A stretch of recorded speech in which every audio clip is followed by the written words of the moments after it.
Thank you for listening to Soho Bites, the only podcast in the world, as far as we're aware, dedicated to talking about films set in Soho, the beating heart of bohemian cosmopolitan London. If you would like to support the show, you can do this in the form of a star rating or review at sohobitespodcast.com/review, or if you'd like to put a small amount of money where your mouth is, you can do that at sohobitespodcast.com/donate.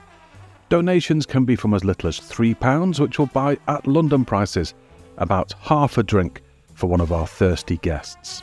You may hear some different URLs in the upcoming episode, but by far the easiest way is to follow one of those links. They are, again, sohobitespodcast.com/review and sohobitespodcast.com/donate. Thank you for your continued support and enjoy the episode.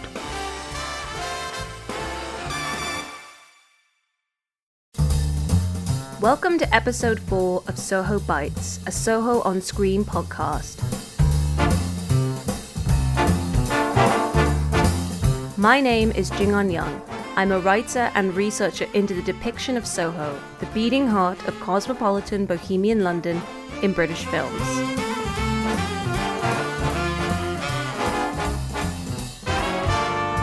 The places that characterize Soho throughout the decades, clubs, bars, shops, cinemas, they seem immortal during their lifetimes and prove themselves often to be anything but. Sometimes it's the changing fashion or the death of an irreplaceable proprietor of a loved institution, but sadly, closures are often at the hands of aggressive commercialization in the heart of London. Madame Jojo's, the Colony Club, the Two Eyes Coffee Bar, the Pillars of Hercules, and more recently the Coach and Horses. It seemed once unimaginable that these beloved establishments would ever disappear. In this episode of Soho Bites, we'll be revisiting 2 Soho sites that have changed beyond all recognition. First, we'll be hearing about the campaign to save Denmark Street, and the filmmaker behind the award-winning Tales from Tin Pan Alley.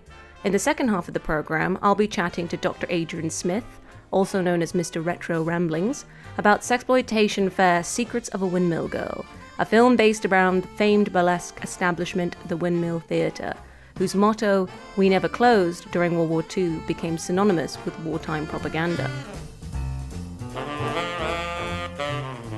Do stick around to the end of the programme to hear details of the Soho A-Go-Go Festival this week at the Regent Street Cinema, where I and my producer Dom will be guests at very special screenings of well-known and not so well-known Soho films.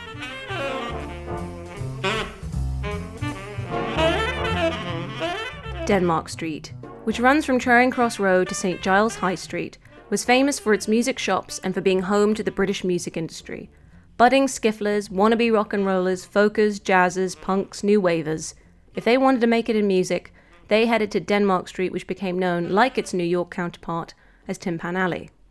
The last couple decades have not been so kind to Denmark Street. Changing music technologies and increasing rents have already put the alley under pressure, and by the time the expansion of Tottenham Court Road Station as part of the Crossrail project happened, eating into the physical infrastructure of the street and its neighbours forced producers out and many music shops to close.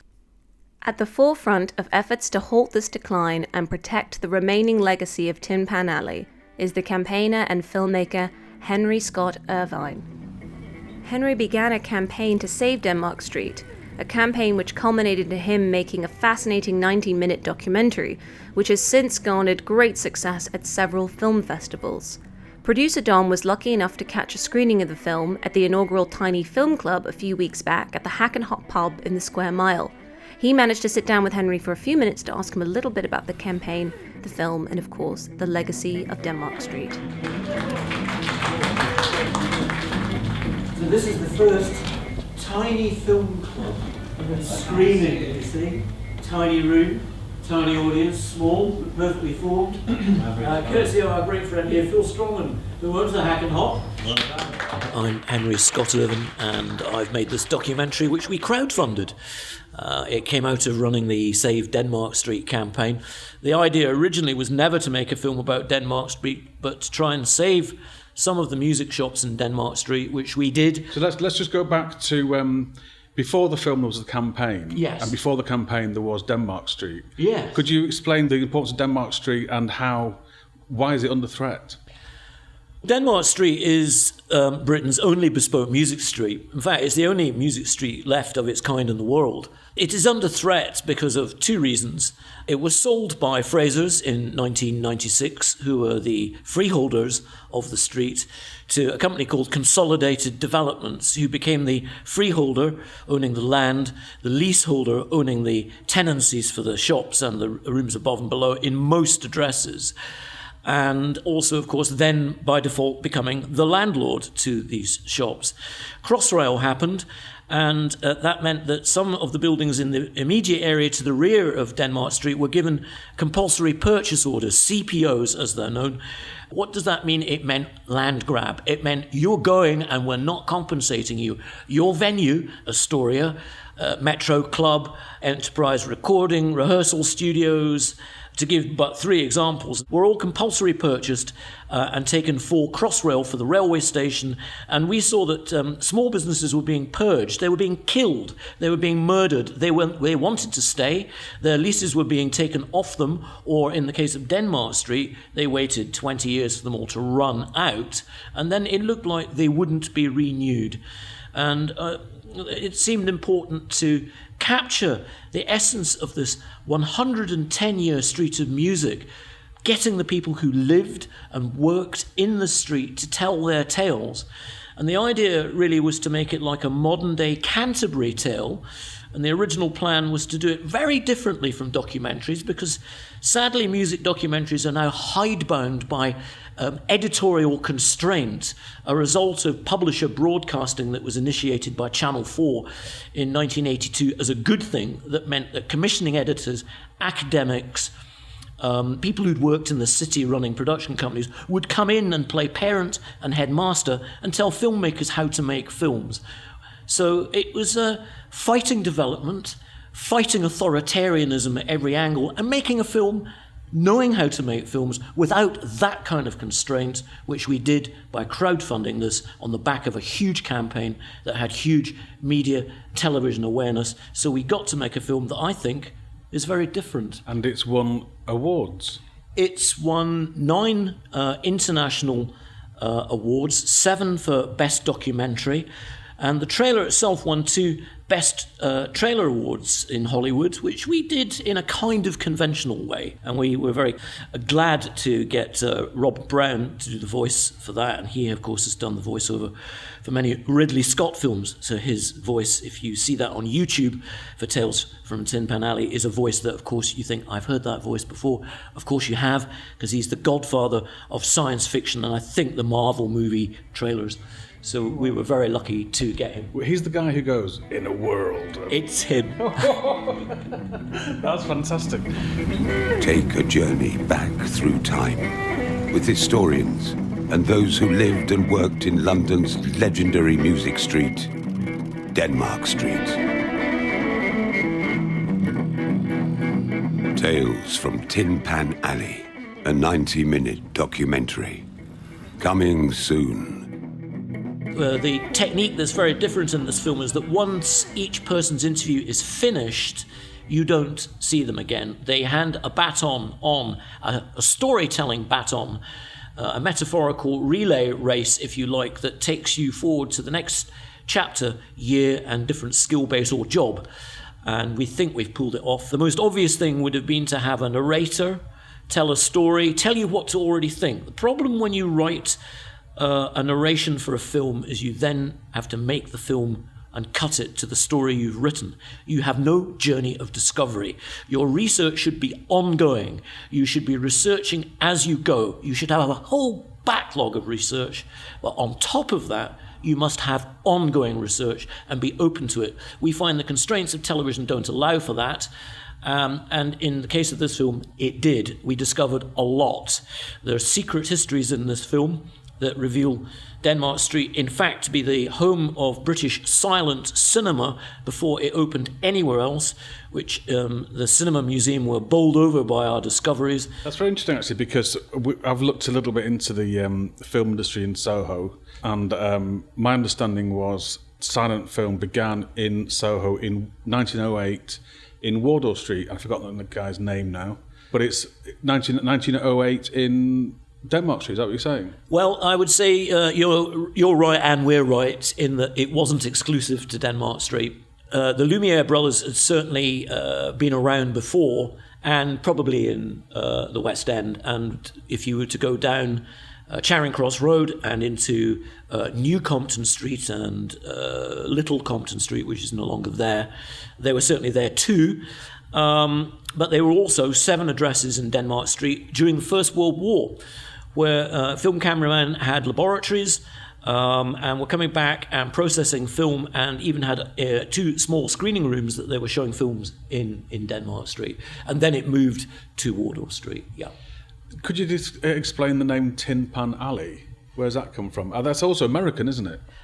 They certainly, I think, nicked it from America. There's quite a few. We were going to have a bit of fun, and we asked everybody, what does it mean? And, of course, nobody really knows the definitive answer. But we think the nearest one, which we were told by the current chairman of PRS, Nigel Elderton, is that in America, in the Brill Building and in their particular Tin Pan Alley, when there were all these pianos, you would demo your song at a piano in those days, when the days of sheet music and before recording. And, of course, like you have in any creative business, people would listen in and sometimes steal your tune. So they employed kids to bang pans outside the door. Now, that's one story. And there was a pan factory nearby. Now, they say there was also a pan factory nearby, the one in London too. Is that true? I don't know. I'm going to choose to believe it. Yes. Because it's a good story. We think that's the most plausible one. Budding and fledgling and ambitious musicians, when they came, this is the street they came to. They didn't go to Piccadilly, or they didn't go to Notting Hill Gate or Portobello Road. They came to Denmark Street. Denmark Street was a music factory. It was one little road with about half a dozen demo studios in it. But the demos were good quality. The whole street represented every major publisher in the world. What do you think is the future for Denmark Street? Are you optimistic, pessimistic? I mean, I'm down there, I walk down it maybe once a fortnight. There is still guitar shops. I mean, I don't know if there's recording studios there. I don't think there is. There's a lot of construction going on, obviously. Is that it now? Is that as bad as it gets, or is it going to get worse? I mean, we met Consolidated, who are the developers, planning people. They didn't particularly like us. Their attitude was that we were poking our nose into something that they'd paid for and they owned. And an associate of theirs said, how would I like it if I walked through your back garden? And that's kind of how they view campaigners. What we made sure was that when the leases ran out, they would be offered a 3-year tenancy. There were many people involved, lawyers, barristers, Glenn Matlock from the Sex Pistol, Dan Cruikshank, Jane Palmgold, a wonderful historian, enabled us to get 3 buildings grade 2-star listed, and it meant that the shops would have to be offered a 3-year lease legally. So 8 shops will be there, they're still there, go and buy a guitar. The shops aren't going anywhere fast unless they have a termination upon their lease, or in case the landlord, of course, happens to double the rent 1 year and then double it again the next year. There are no recording studios left in Denmark Street. There were. The reason, of course, they went was the builders accidentally left the door open one night. Now, they needed access, but of course all the dust ruined all the equipment in there. Was it deliberate? We will never know. Of course, they will say it wasn't, and it probably wasn't, and it was probably an accident. But hey-ho, what a convenient way to get the people in the studio to leave, and they did. They're now in Darby Street, very nice people. Denmark Street Studios still there. So it won't be as it was, because you've got a shopping mall, which I do believe The Guardian have nominated for the Carbuncle Cup as one of the ugliest monstrosities yet to be built in London. And of course the developers aren't very happy that people criticise them. Oh, well, they're worth probably $1 billion now, so all I can say is if you're unhappy... Thank you to Henry Scott Irvine for taking time to talk to Soho Bites. If you'd like to see the film Tales from Tin Pan Alley, there are 2 screenings coming in the near future. Stick around to the end of the show for further details.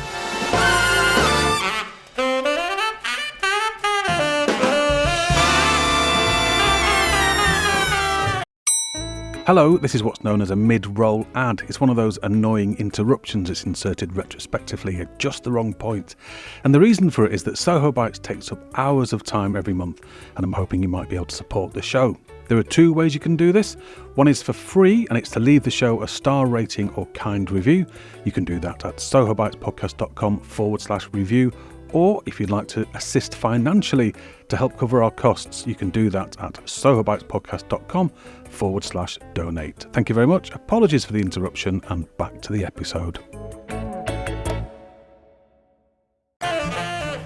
We Never Close was once the motto of the Windmill Theatre, the world-famous nude revue venue on Great Windmill Street. Of course, there is a version of the Windmill still in that very location, now the Windmill International, but its 20-year heyday as an erotic revue theatre, serving up a mixed bill of variety comedy and, of course, scantily clad lovelies, came to an end in 1964 when it closed as a live performance establishment and reopened as an adult cinema. The reputation of the Windmill was, and remains, the fame of Windmill Girls, which has persisted well beyond its lifetime, aided in part perhaps by the release of the movie we're discussing in this episode, Secrets of a Windmill Girl from 1966. Secrets of a Windmill Girl tells the tragic history of another who took to drink and finally killed herself after working in strip clubs. Also goes the blurb on the back of one poster for the film. Produced by the infamous Compton cameo team Michael Klinger and Tony Tenzer, two fierce property magnates in their own right, and even rival to Paul Raymond, who owned, alongside a film production arm, a number of casinos and important cinemas. They bought the Windmill in 1964 and converted it into a cinema. This film is simply an attempt to exploit their new purchase and to exploit what, beyond a surface level, appears to be the aftermath of the Profumo affair and its exponential explosion of porn magazines and seedy Soho in the public imagination. Filmed in glorious colour, the film features a very young Pauline Collins taking the lead role of Pat Lord, the tragic windmill girl who drives herself to drink and ultimately death. In one sense, the Soho that is depicted by the film is a Soho that is now proliferated by porn. Dr. Adrian Smith elaborates on his wonderful article, which will be available at the end of the programme. Describes it as naive and quaint, depicting the lives of young people in the mid-60s as filtered through the contradictory viewpoint of middle-aged men who both gaze with desire at these sexualized women while simultaneously condemning them for choosing that lifestyle. Adrian is a lecturer in film at Sussex University with a special interest in the distribution and exhibition of 1960s and 1970s British films. We were very pleased to discover on his arrival that he brought with him a box of very interesting 50-year-old paraphernalia. For this episode, we're talking about an extremely salacious sexploitation film from 1966, Secrets of a Windmill Girl. I don't know what our guest is going to tell us a little bit about the film and how important it is in this canon. We're with Dr. Adrian Smith, a lecturer in film at the University of Sussex. Thank you very much for coming on the show. Thank you for inviting me. Adrian has just given us a little look into his extremely interesting archival collection of paraphernalia of Secrets of a Windmill Girl. So maybe you could tell us a little bit about that. Yeah, well, it's a film that I've been aware of for a while. I think, I'm not quite sure how, but I seem to have ended up researching various bits of British sexploitation film over the years. I think it's really interesting, even though the films themselves are quite often not very good. But that doesn't really matter. I just still find it all very fascinating. And so I was aware of this movie, although I'd never seen it. And then, so I met a guy who had his collection that he had been selling off for 20 years. And it was something, it all come from the offices of Compton Films. So Compton were the biggest independent film distributors in the 1960s in Britain. They started very quickly with a film club in Soho, private cinema club. And then, so these two guys, Michael Klinger, Tony Tenzer, they had experience. Tony Tenzer had worked for Miracle Films, and Michael Klinger had owned a couple of clubs in Soho, strip clubs. So they got together because they loved films. They started this private cinema club. Very quickly, they realized that they could make more money if they made films and then sold them to other cinemas. And then that led to them making films and then buying cinemas around the country and becoming quite a big vertically integrated independent cinema producers, distributors and exhibitors. And that lasted for only a few years. They were a relatively short-lived company. And then they sort of went their separate ways and various things. So this guy who had all this stuff, so I went to his office that he had at Pinewood Studios, and he had these 2 suitcases just filled with ephemera, basically, from Compton. And I bought most of it off him, what I could afford to buy. Anything to do with Compton, he let me have, because no one else had ever been interested in it. Some of it ended up going into my PhD thesis, some of it never did. So this didn't, but I still found it really interesting. So what I found to do with this film was a collection of press cuttings. So there were press agencies back, obviously, before the internet, and you could Google search something to see if you've been mentioned anywhere. There were cuttings agencies who would just cut out any articles from all the newspapers to do with whatever it was you asked them to look for. So at some point, Compton had asked them to collect stories about the Windmill and the Windmill girls. So that's what I have, is this collection of original cuttings that they would have had in their office, which anyone else would have thrown away at some point. So I'm really lucky that it survived, and now I've got it. And so that led me to do some more research into Compton's connection with all this. Didn't they buy the Windmill Theatre at some point, the building itself? They did. So they took over. So Vivian Van Dam, who was the legendary figure behind the Windmill, he died in 1960, and his daughter was running it. But because censorship laws changed in the early 60s, because obviously theatres couldn't have nudity on stage, unless they didn't move, which was the famous thing with the Windmill. But strip clubs could have nudity and people could move around. So basically the Windmill were losing customers and losing revenue to these other clubs around Soho, and eventually they needed to close down. And so they closed in 1964, and Compton bought them and turned them into a cinema and a casino. And they moved their offices from the cinema club and put their offices in the Windmill as well. But then they only stayed there for about 3 years, and then they sold it. Yeah, because I think Paul Raymond ended up buying it in the 70s. Yeah. So this building has had, crosses so many hands. Yeah, it went through a few different people. So it's a shame at one point, I think before Paul Raymond bought it, a bunch of the Windmill girls were trying to get it back and own it themselves.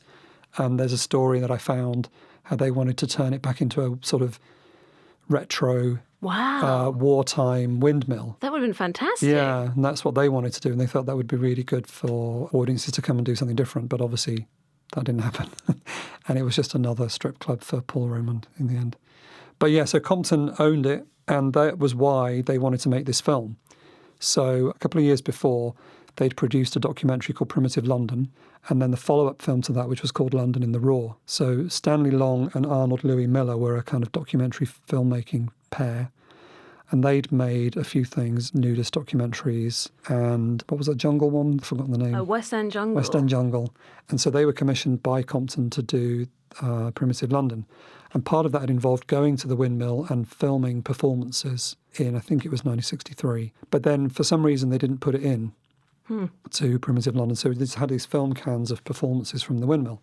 So Tony Tenser, never a man to miss an opportunity to make money, said, why don't we take that footage, now that we've bought the Windmill, let's make a film in the Windmill. So before they brought the builders in to convert it to a cinema, they shot this film. And the plan was that they would incorporate the previously shot footage with a new storyline, which, and I guess we'll get to this when we talk about the film, which means you've basically got two films that don't quite gel together in one movie. So that's why these kind of really laboriously long dance sequences, sort of intercut throughout the film, are literally from cans of old film that are just spliced in. And that's why you never see any of the main cast on the stage, and why any of the costumes that you see the main cast wearing backstage, and then they don't appear on the stage.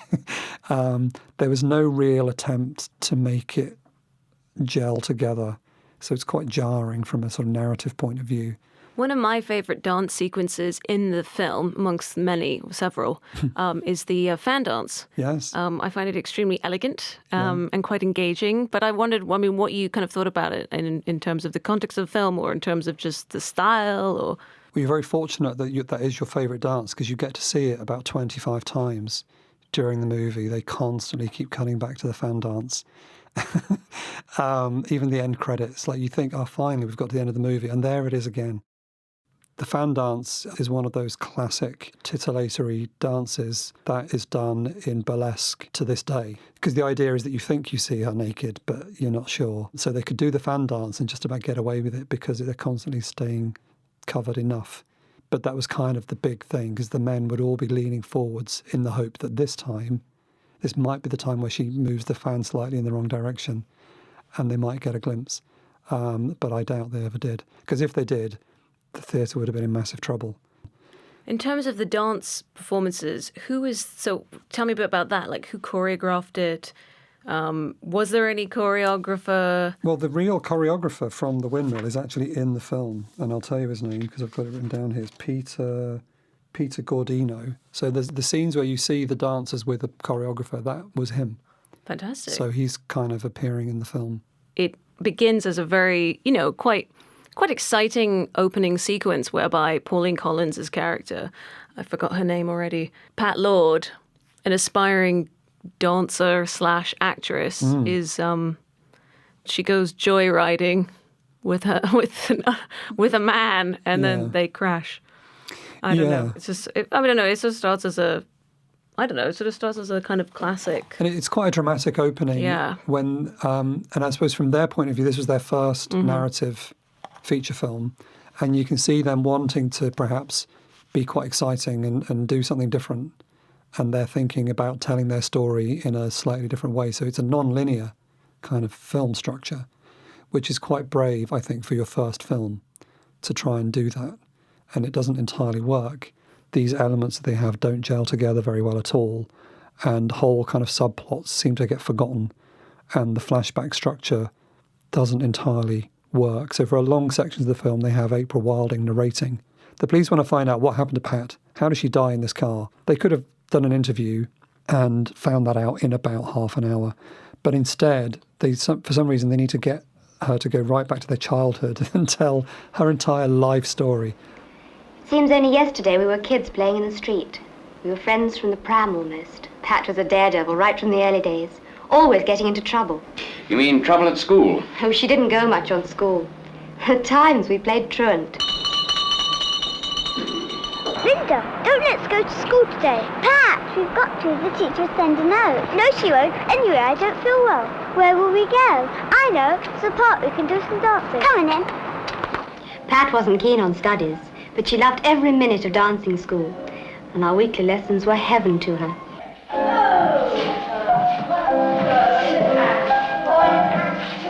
So that whole framing device doesn't really work anyway.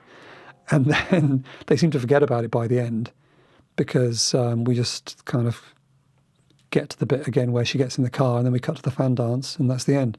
So we never know whether the police found out who it was. We never find out who it was. That whole thing is sort of forgotten. So in some ways you're left relieved that it's finished, particularly because you've had to watch the fan dance 20 times. But at the same time, you're left sort of unresolved. The narrative doesn't properly conclude at the end.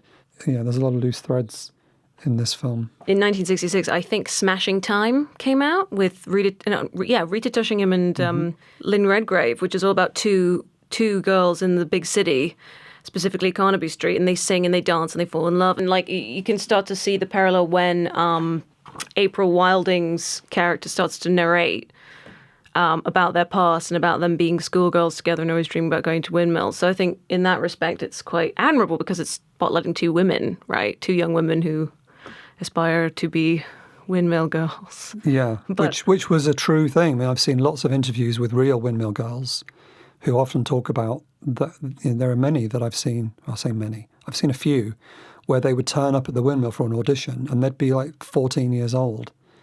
And they'd do the audition, and then they'd reveal how old they really were, and he would say, "I'll come back in a year." You know, but there were definitely Windmill girls on that stage who were under 16. That's crazy. It's a different time. I know, but it's like, but it's funny because the windmill is that myth is only kind of it definitely, I don't know what happened, but for the theatre that never closed, they made a Hollywood film about it, Tonight and Every Night, in 1945, starring Rita Hayworth, and yet I knew nothing about it when I started my PhD. I knew nothing about the Windmill Theatre except when I watched Mrs. Henderson Presents, which of course has become this sort of mainstream hit, right? And now it's a musical, but that film sort of sanitizes the whole business of striptease and the whole sex industry. So, comparing that to this, because it all takes place in the windmill, and there's just so many films about the windmill. Yeah, well, there were some back in the 40s as well. There's the Murder at the Windmill, is it called? I think that Murder at the Windmill's got John Pertwee in it as well. So yeah, it's part of popular culture. So even if you never went to the windmill back then, anyway, everyone knew what it was. I think it was that slogan, "We never closed," became kind of symbolic of the British pluck during the war. So even if you never went, it was seen as this great icon of British bravery and just getting on with it, So there's all kinds of little things in the film that are really interesting. And getting to see inside the windmill at the end of its life is really fascinating. You just have to put up with a pretty ropey plot and some terrible interludes. Because obviously it's not just, the windmill wasn't just dancing, and we haven't really talked about that yet, but there's also comedians and variety performers, people coming on and singing songs. I once served a master when I was in Hull, his manners a bit on the slack side. He used to upbraid me for being so dull and give me a kick on the base of my skull, singing folderol-derry. So those bits that are in the film are all from the real Windmill show. Those weren't performed for the movie. That's all, again, just stuff that was shot 2 years earlier. And it's pretty terrible stuff. Admiring the views, I played her my fugues and sonatas. She lifted her skirt as she sat 'neath the yews, and I got a glimpse of her gardening shoes, singing folderol-derry. But lots of really famous comedians and people got their career started at the Windmill. Like Harry Seacombe started out at the Windmill. And loads of, you read the biographies or autobiographies of lots of our really well-known comedians, they all say they started out telling jokes at the Windmill. Ronnie Corbett, I think, did. Loads of them did. And they all say how no one would ever laugh at their jokes. All the men are just reading the newspaper, waiting for the girls to come back out. But you can sort of see, just on the evidence in this film, that those interlude acts are so terrible. And to make her say yes, I plied her with potions and liquors. But that fair charmer, to my great distress, would not let me take down her name and address, singing. It's like they were deliberately bad to try and make the men leave, because men would come in at 12 o'clock midday and then stay till they closed at 11 at night. But, that's part of the charm. I mean, we don't watch these movies because they're good films, and it doesn't really matter from a sort of quality point of view. They are far more interesting as historical documents than as pieces of entertainment, particularly because you think about the audience that was watching the film. Like, who went to see this movie and why did they go to see it? If the film is a warning to young girls not to get into prostitution, it's probably not, they're not the girls who are going to watch the movie. The people who are going to be watching the film are the men who would have been in the audience at the Windmill. So why do they need to be warned about the dangers of becoming a stripper? Like, the message that they're selling is not really for their target audience. It's partly, again, it comes down a lot of it, I think, to this sort of moral justification. The older generation condemning the young for their liberal lifestyle when they actually really enjoy watching this liberal lifestyle. Pat was hardly recognisable as the lively young girl who loved living. She was a burnt-out husk verging on a mental breakdown. Well, that's the thing about Secrets of a Windmill Girl, is that there isn't really any, I mean, there is a moralistic stance at the end, but they're not really visible. I mean, you have the policeman who comes in and kind of goes out, but there isn't really any sort of watchful eye on any of the characters or on the windmill. I suppose because they owned the windmill now, Compton didn't want to paint it in a particularly bad light because they're about to open it and have it be their venue. But they held the premiere for this film in the Windmill once it had been, because they converted it into a cinema during post-production. But yeah, so there's definitely a lack of judgment on the Windmill Girls, and that whole lifestyle is seemingly fine. It's only if you step outside of that into the seedier elements of Soho's underbelly that you get into trouble. I want to tell you about myself, fellas. I'm going to be in the West End soon. I don't have to do this. I'm doing it for a favour, for the manager. He's a friend of mine, you see. No, look, listen, I want to tell you about this. See, I've got this great part. I'm going to be a great success in the West End soon. Look, I don't have to do this. I used to be a Windmill girl. Oh, go to hell! But these kind of films, the Beat Girl as well is quite similar. They kind of make it the girl's fault. These films want to have their cake and eat it. They want to see the girls doing all this stuff. They want to see the girls at the Windmill having a great time with no clothes on, but they want to condemn them for their behaviour by the end of the film. And partly I think that is a way of getting around censorship restrictions, because if the girls took their clothes off and had no consequences, the censors would have been even tougher on the film. But that kind of moral judgment goes through most British sex films. It goes right through into the 70s. So this film follows that exact same model, that she is punished for the lifestyle that she has chosen. Stand by electrics. In those days, It's most just like men insane. had never even seen their wives naked. Mm. You know, this was the best they could get. You couldn't see it on film. Is that true? Is that true? The shame of that, it's shocking, because it's shame, right? It's essentially shame. It's because we were still Victorian. But the Victorians invented, like, the vibrator and stuff. Yeah, but they didn't show anyone. True. I mean, the Victorian legacy of forbidden fruit and, lasted 50 years after she died. And it was only, and that's what's interesting. I think that's why I keep coming back to the 60s. Like, I wasn't born, but my interests have always come back to the 60s. And I think a lot of it is because it's so fascinating, that shift in one generation from the 50s into the 60s, everything changed. And these films are a really interesting document of that time. Men just didn't see it, and they didn't see it in the cinemas until the nudist films came along. And so going to somewhere like the Windmill was your one chance. And even there, the girls would have to stand very still and be quite far away, unless you were lucky enough to sit at the front. The Windmill Girls, they were... All of the people involved in this film, and obviously... Michael Klinger, sort of prolific career after breaking away. So he went on to become a really important independent director in the UK, and Get Carter is probably his most well-known film.